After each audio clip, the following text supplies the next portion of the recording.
በማድሪድ ከተማ ጠዋት ላይ ሰዎች የዕለት ተዕለት ህይወታቸውን እየመሩ ነው። ሴልስማን የሆነው ሰርጂዮ ስለ አዲሱ የንግድ ዕቃዎቹ ሊነግራቸው ለአንድ ደንበኛ በስልክ እየደወለ ነው።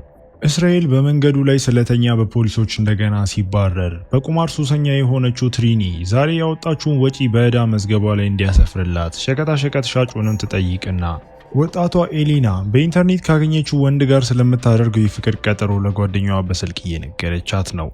የኤሊና ስልክ ባትሪ ሲያልቅባት ቡና ለመጠጣትና ሰራተኛው ሳቱር ሊያበድራት የሚችለው ቻርጀር እንዳለው ለመጠየቅ ወደ አንድ ባር ለመግባትም ትወስናለች። ልክ ከሷ በስተጀርባ እያሳለ ያለ አንድ የታመመ ሰው ደግሞ ወደ ባሩ ገብቶ ወደ መታጠቢያ ቤት ሲፈጥን፣ ይህም የቤቱ ባለቤት አምፓሮን ያናድዳታል። ምክንያቱም ሰዎች ምንም ሳይገዙ ሁል ጊዜ የባሯን መጸዳጃ ቤት ስለሚጠቀሙ ነው። እስራኤልም አምፓሮ በነፃ ምግብ እንደምትሰጠው ስለሚያውቅ በድንገት ዘው ብሎ የገባ ሲሆን እሱ ሁል ጊዜ ጮክ ብሎ መጽሐፍ ቅዱሱን መጥቀሱ እዚያ ላሉት ሁሉ እንደሰለቻቸው አይተን፣ ይህም ትዕግስት የሌለውን የባንክ ጸሐፊ የጎዳና ጠራጊውንና የቀድሞውን ፖሊስ አንድሬን ይጨምራል። ነገር ግን ናቾ የጆሮ ማዳመጫውን ስላደረገ የሚረብሸው አይመስልም። ሰርጂዮና ትሪኒ ወደ ባሩ ገብተው ትሪኒ ያላትን ገንዘብ ሁሉ በባሩ የቁማር ማሽን ላይም ለማውጣት ተዘጋጅታለች። የባንክ ጸሐፊው ቁርስ ለመጠበቅ ሲሰለቸው ሳይበላ ለመውጣት ወስኖ፣ ነገር ግን ልክ እሱ ወደ ውጪ እንደወጣም ጥይት ይተኮስበታል።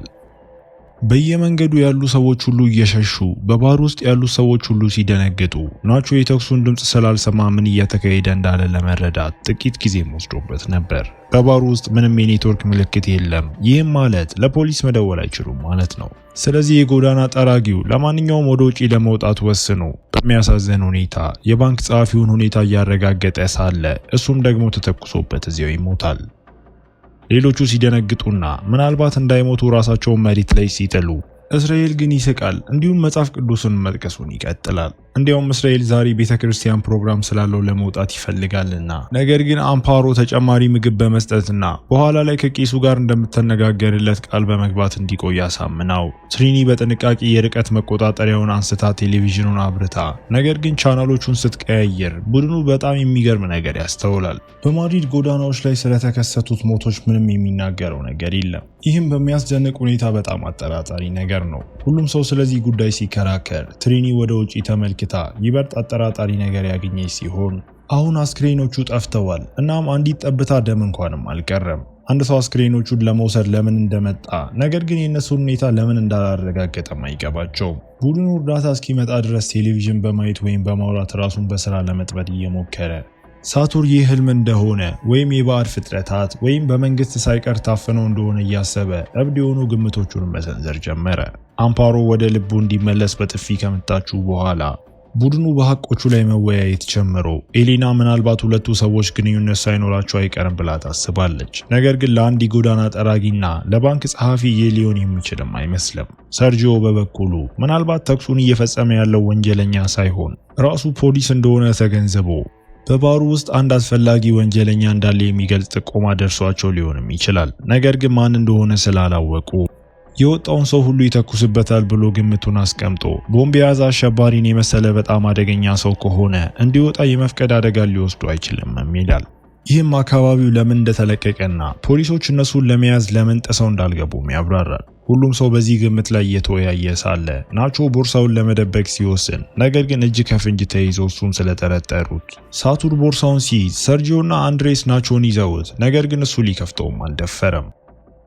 አምፓሮ ከሱ ወስዳ ራሷ ስትከፍተው ጥቂት ልብሶችና ሃርድ ዲስክም አግኝታ ናቾ ይህ የሥራ ፋይል ብቻ እንደሆነ ሲምል፣ ነገር ግን በሱ ላይ ምን መደረግ እንዳለበት ሌላ ክርክር ሲጀመር ኤሌና ወስዳ መሬት ላይ ጥላው እስኪሰባበር ድረስም ደጋግማ ረገጠችው። ከዚያም ሁሉም ሰው በሞኝ ግምቶች ላይ ስላበደ ሕፃናት እንደሆኑ እየተናገረች፣ ሆኖም ናቾ በቦርሳው ምክንያት ብቻና የተኩስ ድምፁን ችላ ስላለው አጠራጣሪ ሆኖ በመገኘቱ ተናዷል። ስለዚህ ተመሳሳይ ክስ ለመሰንዘርም ወደ ሰርጂዮ ሻንጣም ይጠቁማል።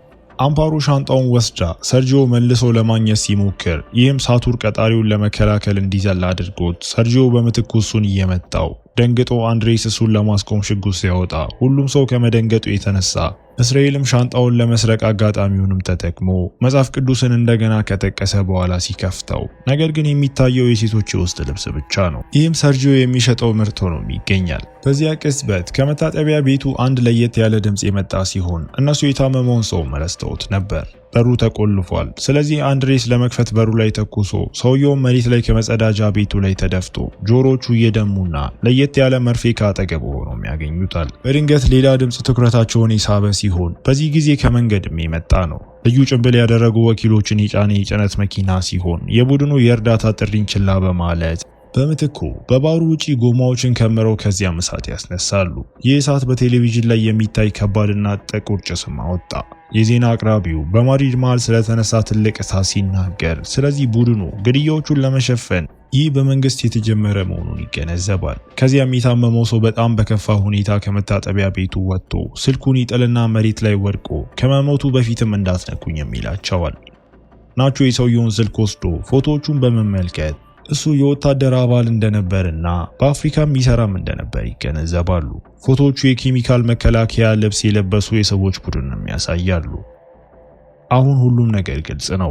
ይህ ሰው ገዳይ በሽታ ይዞት መጥቷል። አካባቢው ለምን እንደተለቀቀና ከባሩ የወጣ ማንኛውም ሰው ለምን እንደሚተኩስበትም ምክንያቱ ይህ ነው። ምናልባት ሁሉም ቀድሞውኑ ተበክለዋልና መንግስት ሁሉንም ነገርም እየሸፈነ ነው። እንደሚሞቱ በማሰብ ሁሉም እየጠበቁ ራሳቸውን በስራ ለማጥመድ ወደ መሞከር ሲመለሱ እስራኤል የታመመውን ሰው ለቀብር ጸሎትም እያዘጋጀው፣ ኤሌናና ናቾ የታመመው ሰው ስልክ አላቸው። እሱም 10% ባትሪ ብቻ ነበር የቀረው። የኔትወርክ ምልክት ለማግኘት ለመሞከር ወስነው ናቾ በባሩ ጣሪያ ከፍ ባለ አቅራቢያ በወንበር ላይ በመቆም ይህንን ማድረግ ሲሳካለት፣ ስለዚህ የቴሌቪዥኑን ዜና ውሸት እንደሆነ ለማስረዳት ለአንድ የሥራ ባልደረባውም ደወለ። ናቾ በበቂ ሁኔታ አስቸኳይ ሁኔታ ላይ እንዳለ እየገለጸለት እንዳልሆነ በማሰብ ሳቱር ስልኩን ከሱ ወስዶ ለእርዳታ በከፍተኛ ሁኔታ መጮህ ሲጀምር ይህም የሥራ ባልደረባው ቀልድ እንደሆነ እንዲያስብና ስልኩን እንዲዘጋም አደረገው። ናቾ ለሌላ ጥሪ የሚሆን በቂ ባትሪ የቀረም አይመስለውም። ከዛም ሁለቱ ሰዎች ወንበሩ ተሰብሮ እስኪወድቁ ድረስ በስልኩ ላይ መጣላት ጀምረው በዚህ ሂደት ውስጥም ሌሎቹን ሁሉ ወደ ኋላም ይገፏቸዋል። ይህም ትሪኒ የቁማር ማሽኑን እንድትመታና ትልቅ እድል እንድታገኝ ሲያደርጋት፣ ይህም እስራኤል መልቀም የጀመረውን ብዙ ሳንቲሞች እንዲያወጣም አደረገው። አንድሬስ ቀጥሎ በተራው በስልኩ ለመደወል ቢፈልግም ነገር ግን አምፓሮ ቀደም ሲል የታመመው ሰው ስለነበረ እንዳይነካው ማስጠንቅቀው፣ እንዲያውም አምፓሮ የታመመውን ሰው የነካ ማንኛውም ሰው ከሷ እንዲርቅም ትፈልጋለች። አንድሬስ እና ሰርጂዮ ጥንቃቄ መደረግ እንዳለበት በማሰብ ከእሷ ጋር ሲስማሙ፣ ስለዚህ እሱን ከነካው ቡድን በመሸሽ ከአምፓሮ ጋር ከጠረጴዛው በስተጀርባ ተደብቀው ኤሌና አሁን ለሰዓታት አብረው ስለቆዩና ሁሉም እርስ በእርሳቸው ስለተነካኩ ይህ የማይረባ ነገር እንደሆነ ታስባለች። ነገር ግን ሶስቱ በውሳኔያቸውም አሁንም ጸንተዋል። እንዲያውም አንድሬስ ወደ ዕቃ ማከማቻው እንዲወርዱና የታመመውን ሰው አስክሬን ይዘው እንዲሄዱ በሽጉጥ እያስፈራራቸው፣ ናቾ አሁን መሄድ አይፈልግም። ነገር ግን አንድሬስ ምን ያህል ሲሪየስ እንደሆነ ለማሳየት በቁማር ማሽኑ ላይ ሲተኩስም ሀሳቡን ይለውጣል። እስራኤልም መጽሐፍ ቅዱስን በመጥቀስ በጣም ተጠምዶ ጊዜውን እየወሰደ ነው። ስለዚህ አምፓሮ 2 የአልኮል ጠርሙሶችን በመስጠት እንዲሄድ አሳምናው በቆሸሸውና በአሮጌው ዕቃ ማከማቻው ውስጥ ቡድኑ ጊዜ ለማሳለፍ ሲያወራ፣ ነገር ግን ትሪኒ የጠባብ ቦታ ፎቢያ ስላለባት መደናገጥ ትጀምራለች። ደረጃውን ወጥታ በሩን መምታት ብትጀምርም ግን ፋይዳ አልነበረውም። እናም በተስፋ መቁረጥ እንቅስቃሴዋ በአጋጣሚ የጠርሙስ ሳጥንን መታ ሰብራው ናቾ የሚፈስ ፈሳሽ ውሃ እንደሌለም አስተውሎ፣ ይህ ማለት አንዳንድ ዕቃዎችን ወደ ጎን ካንቀሳቀሱ በኋላ ለማግኘት የቻሉ የፍሳሽ ማስወገጃ መኖር አለበት ማለት ነው። ክዳኑን ካነሱ በኋላ ከፍሳሽ ማስወገጃ ቱቦዎች ጋር የተገናኘ እንደሆነና በጣም ጥልቅ እንዳልሆነ ይገነዘባሉ። ስለዚህ እስራኤል ወደዚያ ለመውረድ ፈቃደኛ ሆኖ ሰውነቱንም በዘይት ከመቀባቱ በፊት የሳንቲም ቦርሳውን አስቀምጦ ከዚያም በፈሳሽ ማስወገጃው ለመውረድ ይሞክራል። ሌሎቹ ለመግፋት ምንም ያህል ቢረዱትም ቦታው ግን ለእስራኤል በጣም ጠባብ ነው። እናም አሁን እሱ ተቀርቅሮ በድንገት ከላይ የመጡ ድምጾችንም ይሰማሉ። አንድ የሰዎች ቡድን ወደ ባሩ የገባና አምፓሮን፣ አንድሬስንና ሰርጂዮን እየተኮሰባቸውም ይመስላል። ከዚያም የሙቀት መጠኑ እየሞቀ መምጣቱን ከበሩም ጭስ እየወጣ መሆኑን ያስተውላሉ። ባሩን ከብክለት ነፃ ለማውጣት በውስጡ እሳት ተነስቷል። በዚህ ሁኔታ በቅርቡ ስለሚታፈኑ፣ ስለዚህ ኤሌና፣ ናቾና ሳቱር ከፍሳሽ ማስወገጃ ቱቦዎቹ አየር እንዲገባ ለማድረግ እስራኤልን ከፍሳሽ ማስወገጃው ለማውጣትም ኃይሎቻቸውን ያስተባብራሉ።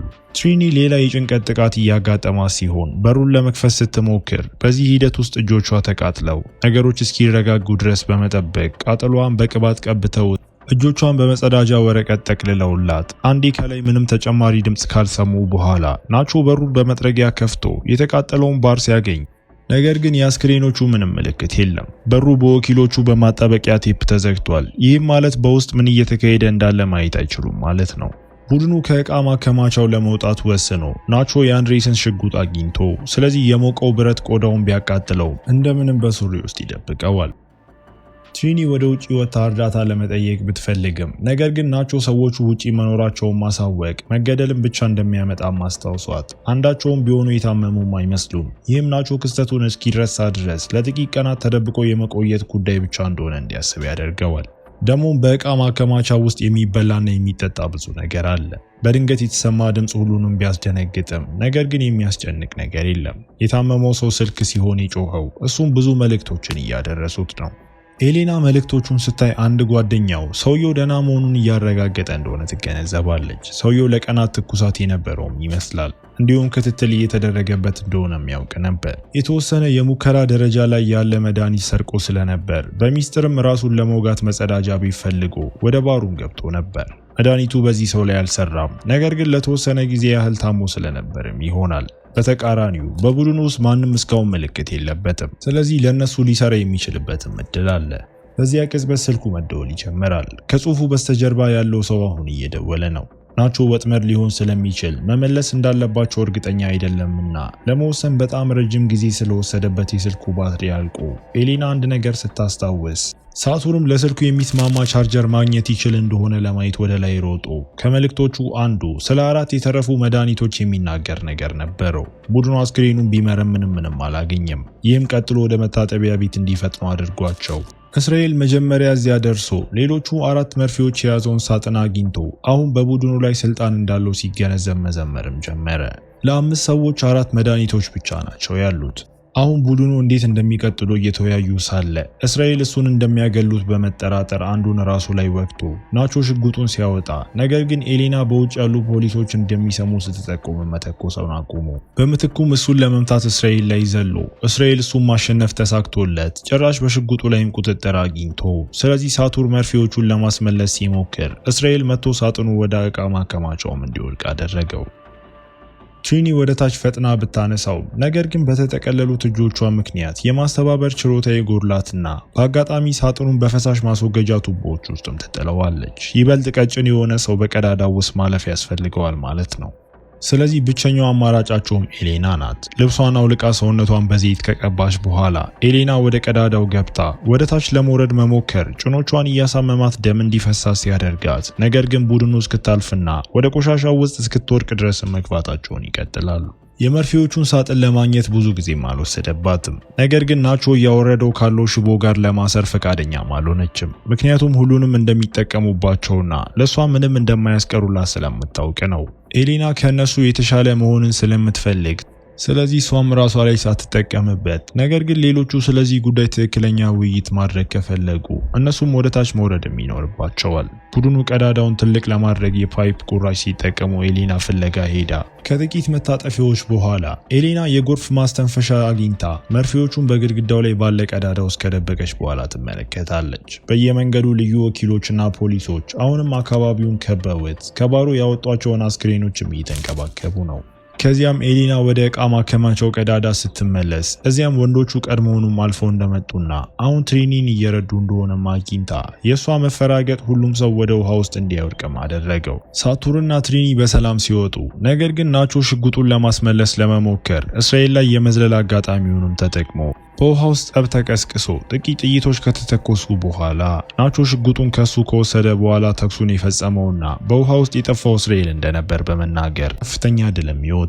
ቡድኑ ናቾ በየሰከንዱ ይበልጥ ጨካኝ እየሆነ የመጣውን እስራኤልን የገደለው ስለመሰላቸው ተደስተው ሁሉም ሰው እንደ እብድ አክት ማድረጉ ሰልችቷት ኤሌና ወደ መርፌዎቹ እንድትወስዳቸው ከፈለገ ናቾ ሽጉጡን እንዲጥለውም ትጠይቃለች። እሷ እንዳለችው ከማድረግ ይልቅ ናቾ ሳቱርን እንደሚገለው ሲያስፈራራ አሁን ኤሌና ቀደም ሲል ወደ ነበረው ግድግዳ ከመውሰድ ውጪ ሌላ አማራጭ የላትም። ወደዚያ በሚሄዱበት መንገድ ላይ ትሪኒ ቀደም ሲል ከእስራኤል የወሰደችውን የሳንቲም ቦርሳ ተጠቅማበት ወደ ኋላ የሚመለሱበትን መንገድ እንዲያገኙ ሳንቲሞችን መሬት ላይ እየጣለች ወደ አንድ ጨለማ ዋሻ ሲደርሱ ትሪኒ ሳቱር ወደ ውሃው እየገፋው እንዳለ በማስመሰል ትጮዋለች። በእውነቱ ግን እሷ ናት እሱን ወደ ውሃው የምትገፋው። ከዚያም እሱን ለመርዳት እየሞከረች እያስመሰለች ነገር ግን ጭንቅላቱን ይዛ እንዲሰምጥ ወደታችም እያቆየችው ነበር። ናቾ የተወሰነ ብርሃን ለማግኘት ጥይት ተኩሶ ትሪኒ ምን እያደረገች እንደሆነ ሲያይ ስለዚህ በፍጥነት ሳቱርን ለመርዳት ወደ ውሃ ውስጥ ዘሎ ከዚያም ትሪኒን በሽጉጥ እያስፈራራ ወደ ተሻለ ብርሃን ወዳለው ዋሻ ሄደው ነገር ግን ናቾ በሷ ላይ ለመተኮስ አልደፈረም። ትሪኒ መታየት እንደማትወድ ተናግራ ሽጉጡን ይዛ ነገሮችን ራሷ ለማቆም ወደ መገናኛው ጥግ ወስዳው የቀረው 3 ቡድን መርፌዎቹን አግኝቶ በመካከላቸውም ተከፋፍሎ ነገር ግን ምንም ነገር ማድረግ ከመቻላቸው በፊት ሳንቲሞች የሚወርቁበትን ድምጽም ይሰማሉ። ምን እየተካሄደ እንዳለ ለማየት ሲሄዱ በትሪኒ አስክሬን ላይ በአይኖቿ ላይ ሳንቲሞች ተቀምጠው አገኙ። ይህ ወጥመድ ነው፣ ምክንያቱም በትሪኒ ትኩረታቸው ሲከፋፈል እስራኤል ከጀርባቸው ቀርቦ ሳቱርንም ይገለዋል። ከዚያም በዋሻዎቹ ውስጥ እስከሚሮጡ ድረስ ኤሌናንና ናቾን አሳዷቸው በመጨረሻም ወደ ውጪ ሊያወጣቸው የሚችል የደረጃ መወጣጫ ያገኛሉ። ወደ ላይ ሲወጡ ኤሌና ተደናቅፋ መርፌዋ ሲጠፋባት ናቾ ደግሞ በእስራኤል ተይዞ ለሱ ምንም ማምለጫ እንደሌለ በማየት ናቾ ለኤሌና መርፌውን ሰጥቷት ከደረጃው ሲለቅ ይህም ሁለቱም ወንዶች እንዲወድቁና እንዲሞቱ አደረገ። እያለቀሰች ኤሌና ራሷን ወቅታ ከዚያም በደረጃው መጨረሻ ላይ ያለውን የፍሳሽ ማስወገጃ ክዳን ማንቀሳቀስና መውጣት እስክትችል ድረስም ገፍታው ራሷን ከማቆያ ቀጠናው በሌላኛው በኩል ያገኘችው ሲሆን ስለዚህ በሁሉም ቦታ ያሉ ሰዎች የሷን ገጽታ ሁኔታ በትኩረት ይመለከታሉ። አንድ ሰው ደህና መሆኗን ለመጠየቅ ሲሞክር አንዲት ሴት ጃኬት ስትሰጣት ነገር ግን ኤሌና ትኩረትም አትሰጥም። በፊቷ ላይ በፈዘዘ እይታ ዝም ብላም ትሄዳለች። በራሷ አእምሮ ውስጥ በጣም ጠፍታለችና የፍቅር ቀጠሮ ሊኖራት ከነበረው ወንድ አጠገብ እንደምትራመድም አታስተውልም። እሱ ስሟን እንኳ ሲጠራ ነገር ግን ኤሌና ዝም ብላ ወደፊት መጓዟን ቀጥላም ያሳየን። ፊልሙ እዚህ ጋር ይጠናቀቃል። እስከ መጨረሻው አብራችሁኝ ስለነበራችሁ አመሰግናለሁ። በቀጣይ ቪዲዮ እስክንገናኝ መልካም ጊዜ